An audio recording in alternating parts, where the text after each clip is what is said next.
Tout le monde, c'est Roland Lionel à Canalique de Mons. Aurélien Soumba. Voilà, nous sommes ravis de vous retrouver aujourd'hui pour cette nouvelle vidéo. Voilà, on est vraiment super désolé concernant les vidéos qu'on vous a pas envoyées dernièrement. On a eu quelques petits soucis de réglage, ils ont été résolus. Donc maintenant, vous allez avoir des vidéos chaque semaine. Donc, mille excuses vraiment. Ouais, et tout d'abord, on souhaite aussi vous remercier déjà parce que à cause des abonnements, des partages et tout, donc merci beaucoup. Voilà, donc effectivement, comme Aurélien l'a dit, Music Gallery Vibes, c'est une communauté qui grandit au quotidien. Donc là, on a 200 abonnés sur notre page Facebook. Merci vraiment de continuer à vous abonner. Merci de continuer à nous follow. C'est très important pour nous que vous appréciez notre travail. Sur YouTube, on est à 150 abonnés en une semaine. C'est vraiment super gentil, super, comment dire, vraiment, on vous remercie pour ça. C'est encourageant, c'est super encourageant, c'est ce que je voulais dire. Et alors, notre première vidéo de débat qui a fait 5000 vues en quelques jours. Pour nous, allez, vous allez dire 5000 vues, c'est rien, mais pour nous, c'est vraiment significatif. C'est-à-dire qu'il y a pratiquement plus que 4000 et quelques de personnes qui sont allées cliquer sur notre vidéo, qui ont regardé le débat. On a pratiquement 1000 heures de visionnage sur YouTube, c'est énorme. On vous remercie vraiment pour ça. Voilà. Cette semaine, ce ne sera pas comme on vous avait promis des vidéos par rapport au versus. Cette semaine, non. Cette semaine, nous allons plutôt faire un débrief des nouvelles sorties musicales d'Afrique, des États-Unis, un peu de partout. Et pas que de la musique. On va parler justement aussi de nos influenceurs. Et bah, à cet effet, on a notre biscuit de mère national qui s'est marié le week-end dernier à Yaoundé avec son fiancé Francis Vemba, qui est un homme d'affaires et un homme politique congolais. Il a été candidat à la présidentielle en 2018 au Congo. Il est arrivé 3e. Bon, on souhaite que prochainement, il arrive premier pour que notre biscuit de mère soit première dame au Congo. Hein. Voilà, c'est tout ce qu'on lui souhaite. Le mariage s'est tenu à Yaoundé, au Club Golf, avec tout le faste qui va avec. Hein. Donc, il y avait le gratin des influenceuses, notamment Emma Louest de la Côte d'Ivoire, biscuit Nathalie Kwa à Yaoundé. Ben, voilà. Et parallèlement, il y a des artistes qui ont presté, notamment Loco, qui nous a fait une super belle prestation que vous pouvez voir sur YouTube. Hein. Donc, je vous invite à aller voir et on souhaite bien sûr à Biscuit de Mère un excellent mariage. Hein. Voilà. Nous allons commencer avec le débrief. Direction déjà le Cameroun. Les 10 points. On reste au Cameroun. Bon, ouais. Mais là, nous sommes au Cameroun. Bon, on reste au Cameroun parce qu'on est avec Coco. Ah ouais, effectivement. Donc, nous allons commencer avec Lady Ponce. Lady Ponce nous a sorti hier son album Suprême. À noter déjà que cet album, il est sorti il y a 1 an. Elle n'a pas aimé les sonorités, elle s'est dit, bon, elle n'a pas vraiment aimé le son, quoi. Elle est repartie en studio et nous a sorti l'album hier. Cet album il est constitué de 20 titres. Déjà, hier, nous avons eu un aperçu déjà avec le titre Jean Joie. Elle a sorti hier, c'est une Ponce, on va dans ce lieu des enfants, elle parle qu'elle profite de sa vie, elle va faire les dépenses, il fait du Lady Ponce. Effectivement. Dans cet album, on retrouve un featuring avec Chérifa Luna. Chérifa Luna qui est une artiste française. Qui a été connue avec la chanson Il avait les mots. Excusez-moi, moi, je suis pas. M'a rendu accro. Voilà, effectivement. Excusez-moi, moi, je suis pas chanteur de base. Hein. Voilà. Ouais. Cette chanson, blablabla, en fait, j'ai eu des appréhensions quand j'ai vu le titre et tout, mais je l'ai écouté, j'étais agréablement surpris. On écoute Lady Ponce qui essaie un style nouveau, qui essaie de rapper. Qui essaie de rapper, oui. Surtout que c'est mon problème avec Lady Ponce, tu le sais, chaque fois qu'on a des débats, je trouve qu'elle est toujours trop elle est cantonnée dans le bikoutsi, mais écon pur, quoi, tu vois, par rapport aux autres qui prennent les risques. Ouais. Et dans cette chanson, elle essaie de parler de la situation des femmes, la condition des femmes. Pour dire, j'ai été agréablement surpris. Nous avons aussi un featuring avec Richard Bona, qui est pour moi une de mes préférées dans l'album. Ouais, la chanson. Richard Mougou. Excusez-moi, Richard Mougou. Ben, tu vois, tu as trop écouté Richard Bona aujourd'hui. Ouais, c'est ça. Arrête d'écouter Richard Bona. On parle de Richard Mougou. Voilà, excusez-moi. Donc, c'est une chanson avec Richard Amougou. Donc cette chanson, on écoute déjà toute l'année dernière. Et la chanson, elle parle de faire la fête. J'ai envie de sourire. J'ai envie de sourire. Donc, ouais, pour moi, c'est une de mes préférées de l'album. Nous avons aussi une avec Melby à Pointe. Ouais, effectivement, c'est une chanson. En fait, c'est une balade. Elle est pas mal cette chanson. Donc, c'est 19 chansons et avec un remix. Pas un remix, avec toujours Jean Joie, mais elle fait en acoustique, quoi. Mais par contre, Jean Joie, j'ai bien apprécié. Hein. J'ai écouté hier et vraiment, c'est pas mal. Ça a été tourné au quartier Colmessing. Hein. Ouais, donc, Colmessing, c'est le quartier d'origine de notre régie. Un big up à tous les habitants de Colmessing, vous avez été en avant. Ouais. Voilà. Parallèlement, on a notre Manibela, Palapala International, Palapala Woman, qui a été en featuring avec Happy. Happy l'a appelé sur le featuring de la chanson de Je n'ai rien fait. C'est une chanson qui révisite l'écho du Bolé avec quelques sonorités Bikutsi. Donc ici, c'est une chanson, vous savez, lorsque Happy, c'est son deuxième single qui nous présente officiellement.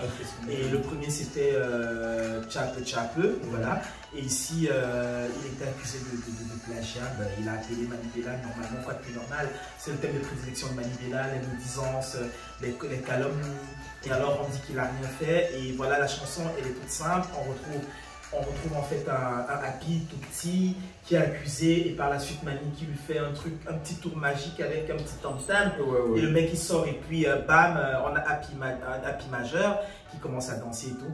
La musique elle est super jolie, le visuel il est très beau et notre révélation c'est le petit mec là, le petit garçon qui danse, il est très bon, il est très fort. Et à noter dans cette musique, dans cette chanson en fait tu vois Manibela elle laisse ce garçon briller. Oui effectivement elle n'est pas dans la démonstration et moi j'ai super apprécié, elle est vraiment pas dans la démonstration, Manibela laisse Happy et on voit vraiment Happy qui s'exprime, mais Manibela quand même qui fait le strict nécessaire, elle essaie vraiment de montrer qu'elle est dans le truc, elle est dans le groove et moi personnellement j'ai apprécié la chanson. Aujourd'hui elle a 500 000 vues, à plus de 500 000 vues sur YouTube, forcément la chanson fera le million rapidement, hein. C'est clair, c'est tout ce qu'on leur souhaite, hein. Ils méritent tout le succès Happy.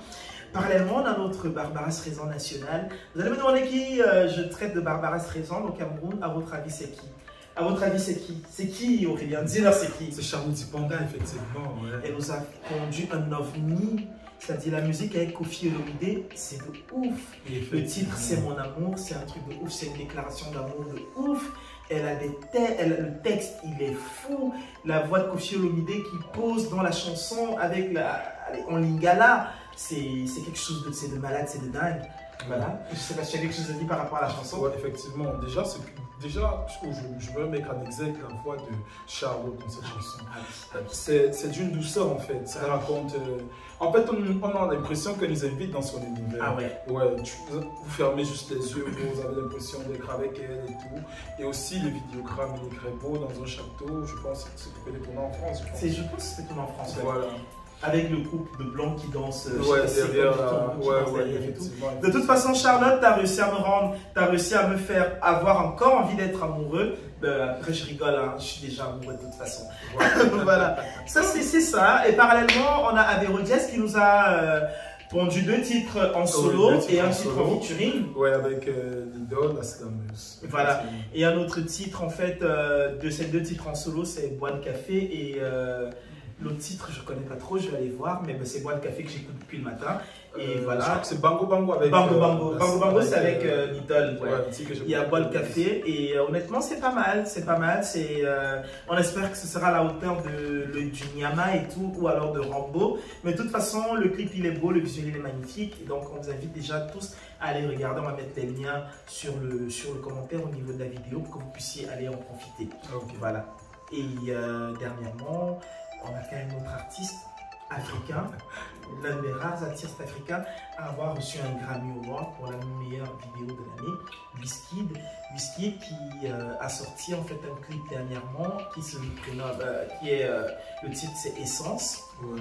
Essence en featuring en fait. Et alors, je crois que la featuring avec Thames. Avec Thames, voilà. Dans le film, le clip il a été filmé à Accra. Et vraiment, c'est magnifique. Et je profite ici pour vous demander d'aller regarder son nouvel album qui est Made in Lagos avec des grosses pointures comme R qui a eu le Grammy de la meilleure chanson de l'année au Grammy et aussi Burna Boy. Hein. Donc l'album, c'est vraiment. C'est un ovni, il est super beau, il est super mélodieux. C'est quelque chose de magnifique à écouter. Voilà, je vous conseille d'aller voir. Donc écoutez. Ok, donc là on va partir, on va aux States.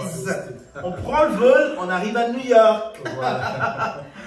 Qu'est-ce qui s'est passé aux States cette semaine, Aurélien? Dis-moi. Je vais vous parler d'un artiste que j'aime beaucoup, que j'affectionne beaucoup, que j'écoute beaucoup. C'est Bruno Mars. Déjà, il est numéro 1 cette semaine avec son titre Leave the Door Open. Avec Anderson Paak. Avec Anderson C'est Paak. Sonic, je crois, le groupe de musique, ouais. Ouais, avec Anderson Paak. En fait, c'est une chanson déjà que je trouve, elle est un peu dans la continuité de Versace on the Floor. Oui. Ouais, déjà. Et il faut déjà dire que cette chanson, elle est R&B pop en fait. Elle est R&B pop. C'est une chanson déjà sonorité des années 60, 70. En fait, il s'inspire beaucoup de ces années-là. Il s'inspire beaucoup de ces années-là. Cette chanson, en fait, c'est une invitation un peu, je vais dire, érotique. Il parle évidemment de, je ne vais pas dire de sexe, mais elle est érotique en fait. Les paroles sont assez très érotiques. C'est une chanson que je... Ah bah ouais. C'est dimanche, hein. On profite. Hein. Ouais. Donc c'est une chanson vraiment à la Bruno Mars, quoi. Sans surprise, mais vraiment très belle. Moi perso, c'est toujours la même recette, la même formule gagnante pour moi. Et déjà numéro 1. Et cette chanson cumule déjà plus de 140 millions de vues sur YouTube. Donc c'est pour vous dire le succès de la chanson. Voilà. Parallèlement, on a Megan Thee Stallion qui a sorti un clip ici dernièrement. Donc la chanson, en fait, pour moi, en fait, honnêtement, Megan, c'est une meuf que j'adore. Hein. Tu sais bien, tu sais que j'écoute déjà son remix avec Savage, avec Beyoncé Savage, la chanson avec Nicki Minaj. Et allez, non, avec Cardi B. Et avec Cardi B aussi. Non, mais Nicki Minaj aussi. Celle que tu... En fait, c'est toi qui me l'as fait découvrir. Non, là, je pensais que tu allais parler de Up. Non, mais je parle pas de Up. Moi, je parle de Hot Girl Summer. Où je l'ai découvert. Où je l'ai découverte, en fait. Et honnêtement, allez, moi, j'aurais voulu, en fait, que Megan, en fait, nous propose quelque chose de plus mature. Mais là, le clip movie, c'est Megan qui fait du Megan, c'est de l'argent, c'est du twerk, c'est des fesses. Moi, je veux quelque chose de plus mature, en fait. Je veux voir autre chose de Megan. Oui, on sait qu'elle est grande, on sait que c'est un étalon, on sait qu'elle a de grosses fesses, on sait qu'elle... Voilà. La chanson, c'est Pussy, Booty, Money et tout. Voilà. Et justement, pour vous dire déjà que quand même la fanbase commence à se lasser, la chanson est à peine à 2 millions en 2 jours, à peine 2 millions de vues. On sait quand même que Megan... Allez, quand on secoue les fesses, le sexe il est vendeur. Mais le sexe survendeur, quand on survend le truc, ça devient ennuyeux. Et c'est ça, on lui souhaite quand même de bonnes choses à Megan Thee Stallion. Et parallèlement, il y a quand même Where I Belong de Busta Rhymes et Mariah Carey. Ça, c'est mon kiff de la semaine. Mais Where I Belong, en fait, c'est la continuité de I Know What You Want, que Busta Rhymes il a sorti avec Mariah Carey il y a 18 ans pratiquement. Et là, ils ont sorti une nouvelle version. Alors, la continuité, la suite. Et c'est quelque chose de pas mal. Après, j'avoue que c'est un peu les mêmes sonorités. C'est pas une grande surprise, mais bon, ça s'écoute agréablement. Hein, ça va quoi. C'est agréable d'écouter. Voilà. C'est ça. Ouais, et on continue avec Taylor Swift. Taylor Swift qui a sorti son album Fearless. Sorti, c'est entre parenthèses parce que cet album, elle avait déjà sorti en 2008. Donc cette fois, elle ressort en 2021, mais cette fois avec 6 nouveaux titres, inédits. Et à noter déjà que cet album qu'elle a sorti en 2008, quand elle ressort cette semaine, se vend à 300 000 exemplaires. Et c'est pour montrer à quel point sa fanbase elle est forte. Parce que acheter la même musique qu'on a déjà, et cette semaine, s'il y a 300 000 exemplaires, c'est vraiment une fanbase. Non, mais honnêtement, j'avoue, et on discutait déjà l'autre fois par rapport à Taylor Swift. Moi, je trouve qu'elle a une équipe, en fait, une direction artistique, et une équipe, en fait, autour d'elle qui est de ouf, qui travaille de ouf, parce qu'en fait, aller ressortir un album qui date de 12 ans et qui est déjà assuré d'avoir la première place au Hot 200, c'est énorme. Et elle décide de refaire même cet album parce qu'elle a perdu les droits de ses 6 premiers albums, elle les a tout perdu. Donc elle a décidé de faire un pied de nez aux propriétaires du label. Maintenant elle a dit ok, tu prends les droits de cette musique là, moi je peux remixer mes musiques et tout. Monsieur a dit ok, vas-y, c'est ton choix, et elle a décidé de refaire ces 6 albums là. C'est malin. Ouais, c'est malin de sa part. Et là elle a commencé avec Fearless, mais elle n'a pas sorti toutes les 13 chansons comme à l'initiale. Elle a fait un cadeau à ses fans, elle a décidé d'ajouter 6 nouvelles chansons. Donc, au fur et à mesure, on aura les 5 prochains albums remixés par Taylor Swift. Et là, au jour d'aujourd'hui, il est important de noter qu'elle a fait 300 000 ventes sur une semaine. J'ai déjà dit. Rien que ça. c'est ouf quoi. C'est ouf. Ouais. Les prochains qui ont sorti les CD aussi, ceux qui ont sorti les CD la même semaine, qui étaient des nouveaux CD, des nouvelles musiques, ouais, c'était 75 000, 100 000, mais elle, des musiques, 100 000, c'est pour montrer vraiment l'impact que cette femme a. Sa fanbase, elle est solide. Hein. Voilà. Honnêtement, elle est solide. Et je pense que c'est avec cet album Fearless qu'elle avait eu une chanson qui était vidéo de l'année, qui avait gagné contre Beyoncé au MTV, et où Kenny il a fait son truc en disant voilà, pas sa single existe. Ouais. Il y avait des chansons comme We Belong to You. Je pense que c'est We Belong to You qui avait gagné la vidéo de l'année au MTV. Ouais, c'était ça. Je pense que c'était ça. Oui, face à Beyoncé, face à Single Ladies. Et alors, Kenny West était venu dire bah non, machin, blablabla et tout. Donc c'est ça. Bah ouais, on va s'en renseigner, mais je suis pas. Ouais. T'es pas sûr? Non, je pense que c'était ça. Je pense qu'il y avait un bilan, c'est pas très sûr. Ouais, c'est une bilan de Soumi qui était la vidéo de l'année. Il y avait plein de chansons, il y avait Love Story, en fait. Cet album, bon, quand elle a sorti ses précédents albums, je n'étais pas encore très fan parce que je trouvais ces musiques assez girly, c'était assez coloré pour moi. Je n'ai pas adhéré tout de suite. Il faut pas regarder ça. Bah ouais, faut pas. Et là, elle avait encore des fans encore vraiment de bas âge et tout. Disons que ça lui porte chance, elle vend bien, elle a sa femme des solide. Ouais, honnêtement, chapeau à elle et on lui souhaite en fait beaucoup de succès. Voilà.